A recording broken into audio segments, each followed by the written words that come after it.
ঠিক ১৮৬ দিন পর মাঠে গড়াতে যাচ্ছে the greatest show on earth খ্যাত ফুটবল বিশ্বকাপ। এরই মধ্যে ঘোষণা হয়ে গেছে অংশগ্রহণকারী দল, সম্পন্ন হয়েছে বিশ্বকাপ ড্র। কোন দল কোন গ্রুপে কার বিপক্ষে খেলবে তাও নির্ধারিত। এমনকি কে কোন তারিখে মাঠে নামবে সেটিও জানা ছিল। শুধু বাকি ছিল গ্রুপ পর্বের ম্যাচগুলোর ভেন্যু ও সময়সূচি।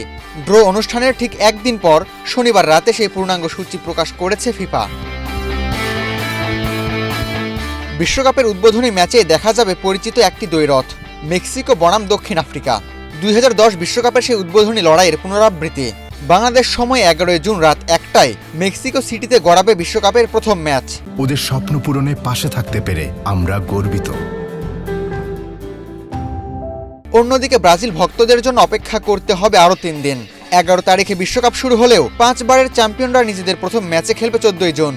নিউ ইয়র্ক নিউ জার্সিতে মরক্কোর বিপক্ষে ভোর ৪টায় মাঠে নামবে আনচেলত্তির দল। এর ৬ দিন পর ২০ জুন সকাল ৭টায় ফিলাডেলফিয়াতে হাইতির বিপক্ষে ব্রাজিল দ্বিতীয় ম্যাচে খেলতে নামবে।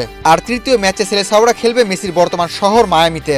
২৫ জুন ভোর ৪টায় স্কটল্যান্ডের বিপক্ষে গ্রুপের শেষ ম্যাচে খেলবে ভিনিসিয়াসরা।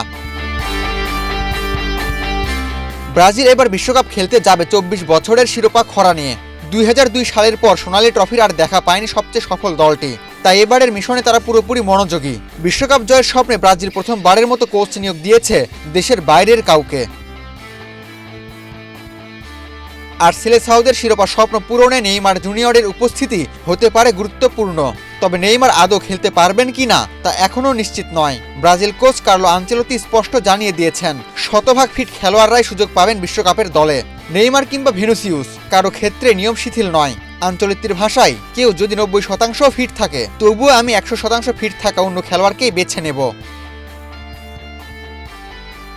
আবু তালহা, বাংলাদেশ প্রতিদিন।